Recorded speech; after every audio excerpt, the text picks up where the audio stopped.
Lumumba, Bisoto Loto Ekokata Makambo, Elaka Oyo Tosinyaki na Lumumba, Bisoto Loto Ekokata Makambo.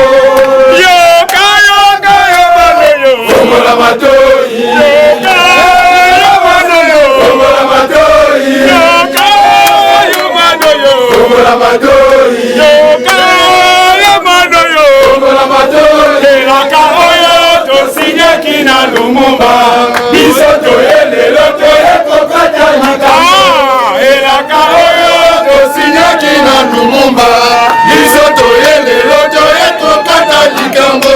Mobuta tombola mapeka nzaba kidisale, tombola mapeka solo tokotana. Mobuta tombola mapeka nzaba kidisale, tombola mapeka solo tokotana.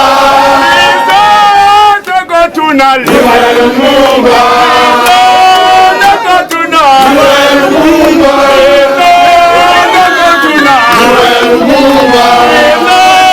tokotuna liwa ya Lumumba. Sinyaki na kata Kongo, Lumumba. Sinyaki na kata Kongo, Lumumba. Sinyaki na kata Kongo, Lumumba. Sinyaki na kata Kongo, Lumumba. Tombola mapeka, Zamba kitisa ye. Tombola mapeka, solo tokotala. Tombola mapeka, Zamba kitisa ye. Tombola mapeka, solo tokotala. Tombola mapeka, Zamba kitisa ye. Tombola mapeka, solo tokotala.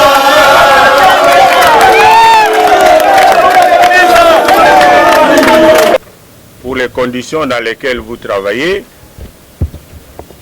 qui ne sont pas celles que d'habitude nous offrons à ces chevaliers de la plume, que nous respectons tant dans ces partis, parce que nous savons ce qu'ils ont fait, ce qu'ils font et ce qu'ils feront pour l'avancement politique de notre pays.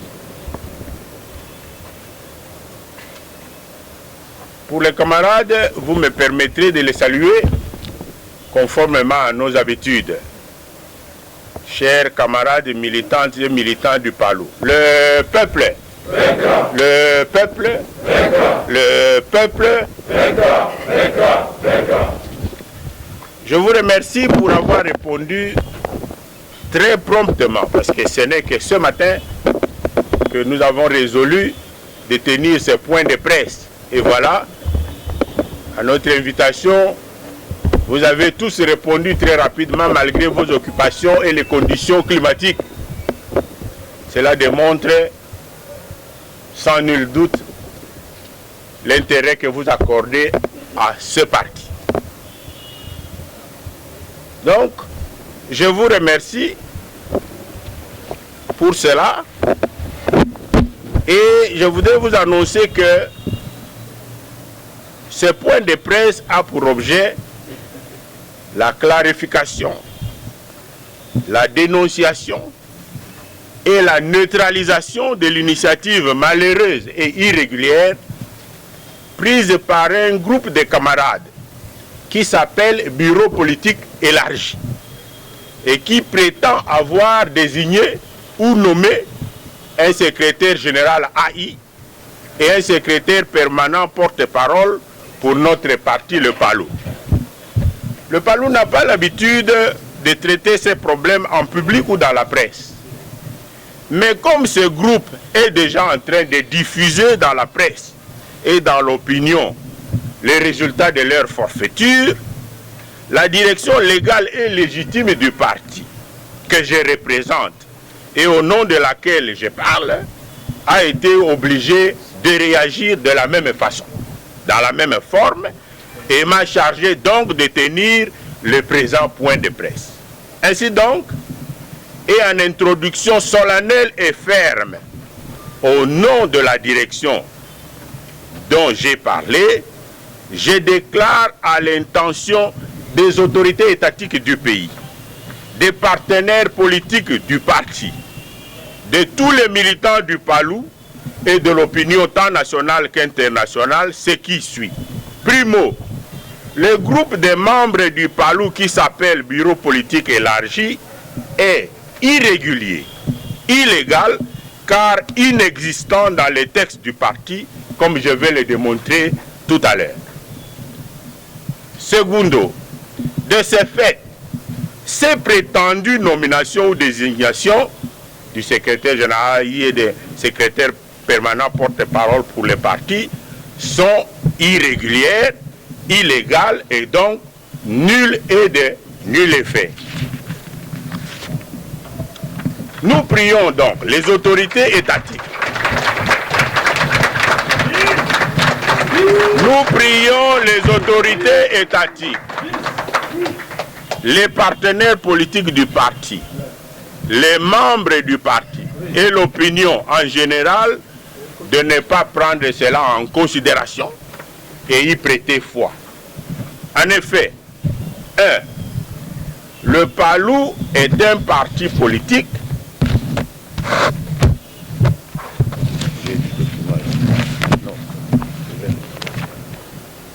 Le PALU est un parti politique, excusez-moi, disais-je, congolais, régulièrement reconnu par l'État et donc assujetti aux lois et règlements de la République.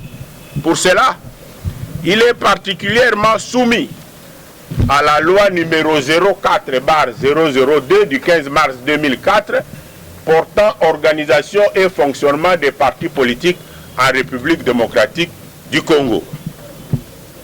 Spécialement en ces articles 5, vous permettrez que je vous lise l'article, et en 16 et 17, donc en son article 5 et 17. 5, article 5. Dans leur création, organisation et fonctionnement, les partis veillent à leur caractère national et ne peuvent ni s'identifier à une famille, à un clan, à une tribu, à une ethnie, à une province, à un sous-ensemble du pays, à une race, à une religion, à une langue, à un sexe ou à une quelconque origine, ni instituer toute discrimination fondée sur les éléments ci-dessus. Je préfère vous lire ça. Ça, c'est la loi. Et tout le monde doit obéir à la loi, sous peine de subir des sanctions. Le PALU, étant un parti régulièrement reconnu par les lois du pays, doit donc se soumettre à ces dispositions. L'article 17 de la même loi dit ceci: le parti politique fonctionne conformément aux dispositions de la présente loi. Votre attention s'il vous plaît, de ses statuts et de son règlement intérieur. Il est administré et dirigé par ses organes statutaires. Ça, c'est la loi. Et on est obligé de se soumettre à cela. Donc, le parti doit respecter la présente loi, doit respecter ses statuts et son règlement intérieur, et il est dirigé et administré par ses organes statutaires. Ainsi donc, au pays, le pouvoir est dans les institutions. Le pouvoir législatif au Parlement. Si vous n'êtes pas là-dedans, vous ne pouvez pas être législateur. Le pouvoir exécutif est dans l'institution président et au gouvernement. Si vous n'êtes pas là, vous ne pouvez pas exercer les prérogatives dévolues, notamment exécuter les lois. Le pouvoir judiciaire de trancher des litiges est dans ce qu'on appelle les cours et tribunaux. Si vous n'êtes pas là-dedans, vous ne pouvez pas exercer les prérogatives leur dévolues. C'est ce qu'on dit, le pouvoir est dans les institutions. Dans les partis ou associations, la loi vient de dire le pouvoir est dans les organes. Quand vous n'êtes pas dans un organe, vous ne pouvez pas exercer le pouvoir dévolu à cet organe. Nous allons y revenir. Parce que nous allons vous donner aussi les organes du parti. Sont clairement définis, déterminés par ces statuts. Deuxièmement, le PALU est un parti politique qui a une histoire reprise dans son historique, qui est un de ces documents de base du parti, spécialement en son paragraphe 8.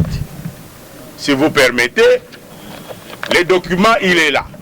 Tous les militants savent que c'est ça le recueil des documents, les 5 documents de base du parti.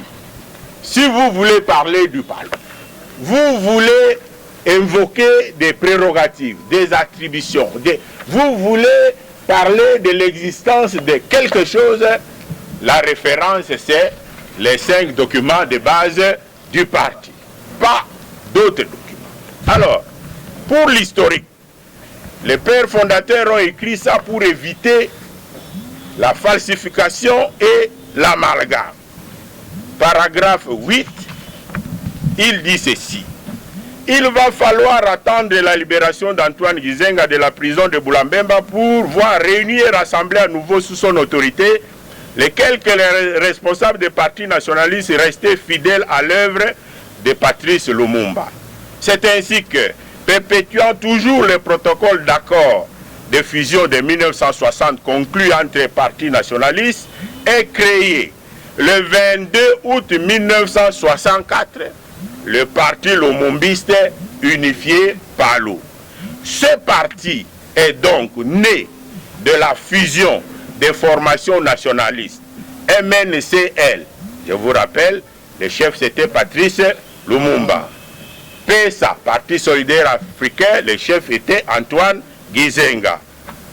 Baluba 4, le Baluba du Katanga, le chef c'était Jason Swende.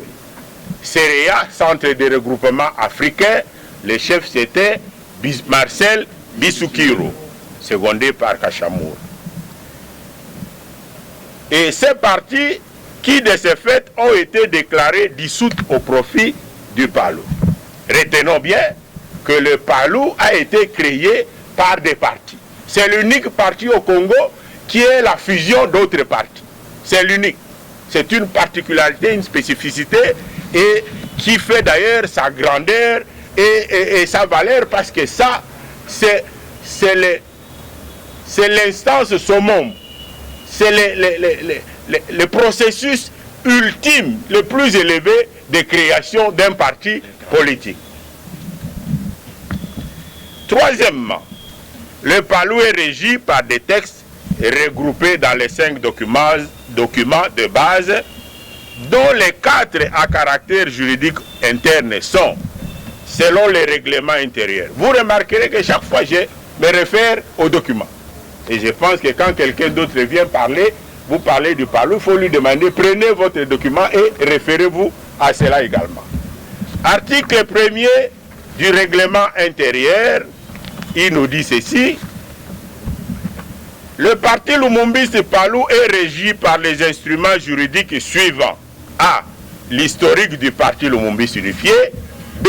Les statuts approuvés par le congrès constitutif du 22 août 1964 et proclamés solennellement par la déclaration du bureau politique du 28 août 1964 portant création du parti lumumbiste unifié.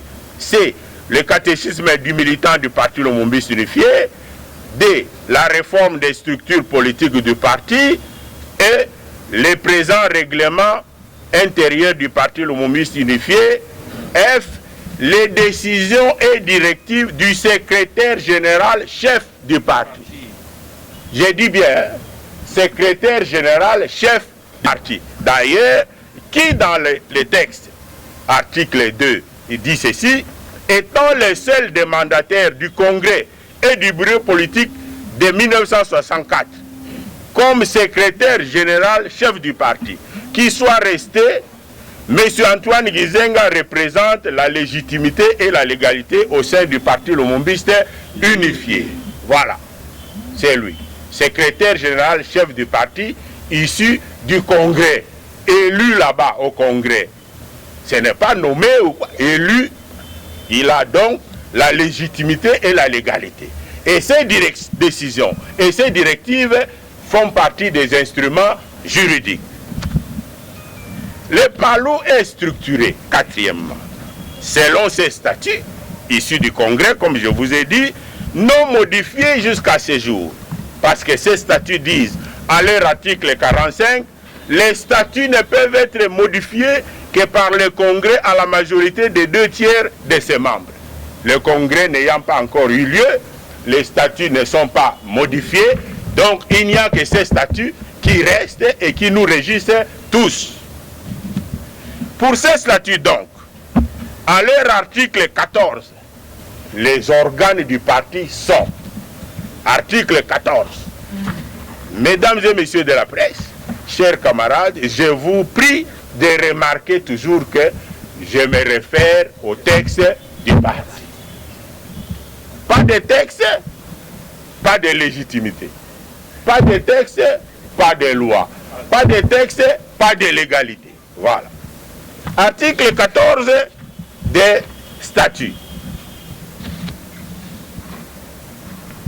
Les organes du parti Lumumba unifié sont, votre attention s'il vous plaît, A, le Congrès, B, le bureau politique, C, le comité exécutif du parti, D, le secrétariat provincial, E, le comité de zone qui est devenu le comité de section, F, le comité de cercle et G, le comité de cellule.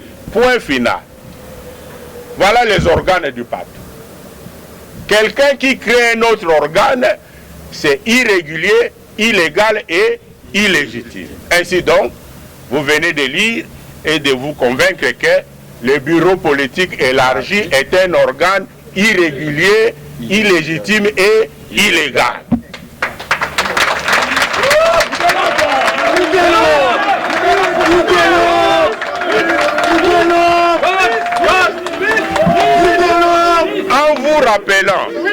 En vous rappelant l'article 17 de la loi sur les partis dont je vous ai parlé, que le pouvoir s'exerce dans les organes. Le pouvoir au parti, donc au PALU, ne peut s'exercer que dans ses organes et selon ses statuts. Et ces pouvoirs sont attribués par les mêmes statuts dans les articles qui viennent. Un peu supporter s'il vous plaît, parce qu'il est important que la clarification apparaisse pour que, à partir de ce que nous avons dit, mesdames et messieurs de la presse, essayez de nous aider. Nous recevons souvent des questions. Voilà, celui-là a dit que c'est le parti de son père et tout ça. Qu'est-ce que vous en pensez? Épargnez-nous de ça, s'il vous plaît. À vous déjà de lui dire, ce genre de parti, c'est interdit au Congo. N'en parlons même pas. Au lieu de venir nous poser des questions pour expliquer l'inexplicable et l'inexistant juridiquement. Je pense qu'à partir de maintenant, vous serez de notre côté pour ne parler que de ce qui est sérieux, légal et légitime. Tout ce qui n'est pas sérieux, irrégulier, illégal, illégitime, n'en parlons pas, ça ne fait avancer la cause de personne. Le Congrès, article 22, est l'organe suprême du parti. Il se réunit en session ordinaire tous les 3 ans sur convocation du président. Plus tard, je vais vous dire, le président dont il est question ici, c'est le président du chef du comité exécutif. Le bureau politique n'a pas de président. Le bureau politique était chapeauté par le secrétaire général chef du parti. Et quand il n'est pas, il n'y a pas de président. Le président, c'est le président du comité exécutif. Qui d'ailleurs, quand j'arriverai au comité exécutif, vous suivrez. Article 23. Le Congrès dispose des pouvoirs les plus étendus concernant la structure, le programme et la gestion des affaires du parti. Il a pour tâche d'élaborer le programme du parti, d'élire les membres du bureau politique et de fixer le montant des cotisations. Voilà, ça c'est le Congrès. Et fera ceci, fera cela, fera cela. Non, parce que c'est une instance qui a les pouvoirs les plus étendus. La seule chose à faire, c'est, quand le Congrès arrivera, il va se déterminer, il mettra en place son bureau, il mettra en place son règlement, il fera les votes nécessaires, il changera les structures s'il le veut, et voilà. Et après ça s'imposera à tous. Il pourra même changer les statuts. Mais avant ça, personne de nous n'a le droit de dire non, nous pensons que le Congrès sera comme ceci, comme cela. Non. Bureau politique, article 24. Le bureau politique est l'organe de conception, d'orientation et de contrôle des activités du parti. Il se réunit en session ordinaire une fois l'an sur convocation du président du comité exécutif. Point. Le bureau politique ne doit pas élire les secrétaires permanents, ne doit pas élire des secrétaires provinciaux, ni non, ça n'existe pas. Voilà.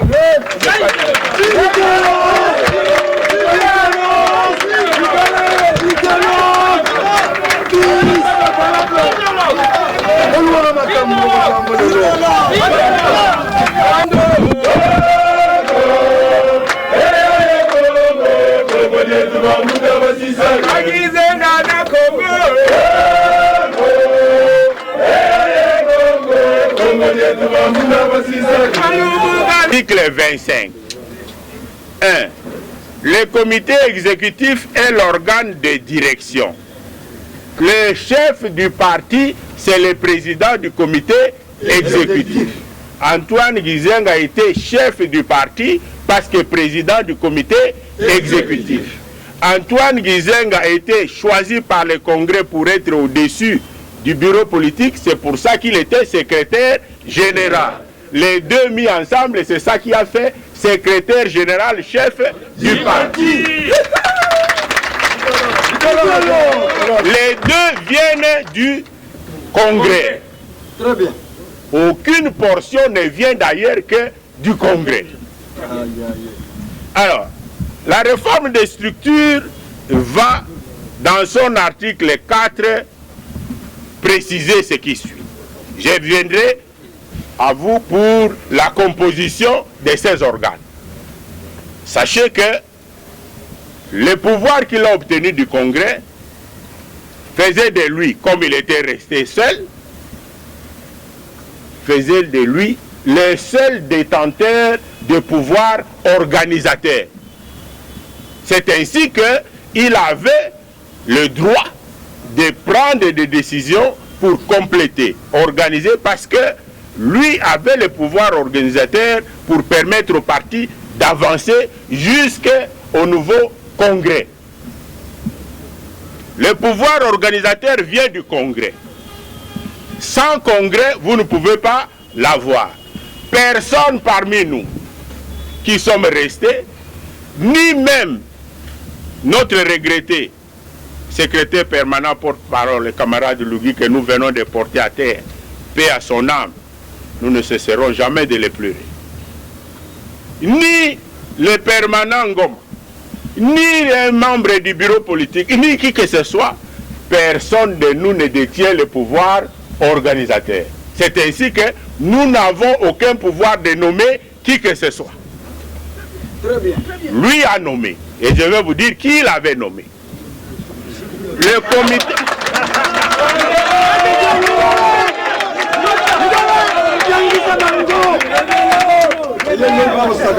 L'article 4 de la réforme des structures, le collège des conseillers généraux, la direction des femmes guides nationalistes, les bureaux d'études et de stratégie, les conseils de jurisprudence, les représentations extérieures.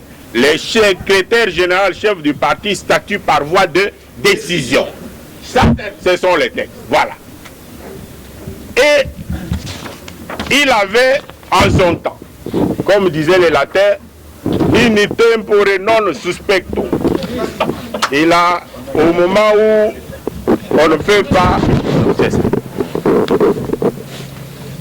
Décision numéro PL bar SGCP AG Antoine Gizenga 011 bar 06 bar 2018 du 11 juin 2018 portant nomination du secrétaire permanent et porte-parole et des secrétaires permanents adjoints du parti Lumumbiste unifié. Voilà. Il n'était pas encore mort, hein? Il est mort permanent adjoint du parti Lumumba unifié Palou, les camarades ci-après, dont les fonctions reprises au regard de leur nom. 1. Secrétaire permanent et porte-parole du parti Gizenga Lugi. 2. C'est bien écrit. Premier secrétaire permanent adjoint chargé de la conception des stratégies et des questions électorales, Mayobo Godefroy.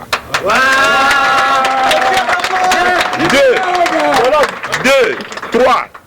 Deuxième secrétaire permanent adjoint chargé de la Comasol des questions administratives et juridiques et financières, Ngabou Chumbu Sylvain. 4. Troisième secrétaire permanent adjoint chargé des affaires provinciales de l'implantation et des femmes guides, Madiko Georgine. 5. Quatrième secrétaire permanent adjoint chargé de la mobilisation et propagande de l'information, éducation politique et formation des cadres, Ntawa Jean-Baptiste. Il lui a plu de nous quitter, il a démissionné, il est parti. Et le poste est resté vacant. Le chef du parti n'a pas voulu pourvoir à cela. Il est mort et désormais, personne d'autre n'a aucun pouvoir de nommer.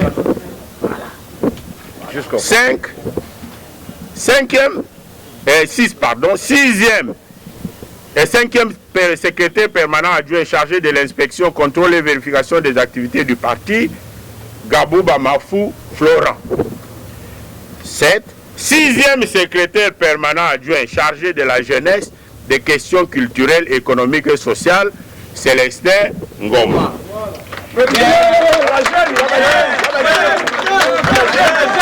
Alors, à ce niveau, je voudrais vous faire remarquer ceci.